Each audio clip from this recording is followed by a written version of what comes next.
भोगीच्या दिवशी या 5 गोष्टी नक्की करा. या दिवशी आंघोळीच्या पाण्यात तीळ टाकण्याची पद्धत आहे. घरातील सर्व लोकांना अभ्यंग स्नान करून नवीन कपडे परिधान करावे. भोगीच्या दिवशी केस धुण्याची परंपरा आहे. मकर संक्रांतीच्या दिवशी केस धुण्यास मनाई आहे, म्हणून हे काम भोगीच्या दिवशीच करावे. हिवाळ्यात सर्व प्रकारच्या भाज्या येतात. शेताला नवीन बहार आलेला असतो, त्यामुळे या काळात भोगीच्या मिक्स भाजी आणि तीळ लावलेली बाजरीच्या भाकरीचा आस्वाद घेतला जातो.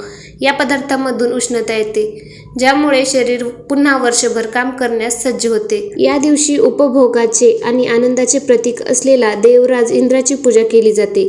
भोगी वर लोक जुन्या आणि दुर्लक्षित गोष्टी टाकून देतात आणि नवीन गोष्टीवर लक्ष केंद्रित करतात, ज्यामुळे बदल आणि परिवर्तन होते. पहाटेच्या वेळी लोक लाकूड, इतर घन इंधन आणि घरातील लाकडी फर्निचरसह शेकोटी पेटवतात, जे यापुढे उपयुक्त नाहीत. मकर संक्रांतीच्या दुसऱ्या दिवशी किंक्रांत असते. देवीने मकर संक्रांतीच्या दुसऱ्या दिवशी किंकर नावाच्या दैत्याला मारले होते, त्यामुळे हा दिवस किंक्रांत म्हणून पाळला जाऊ लागला. या दिवसाला करी दिन म्हणून संबोधले जाते. या दिवशी भोगीच्या दिवशी शिळी भाकरी राखून ती किंक्रांतीला खाल्ली जाते.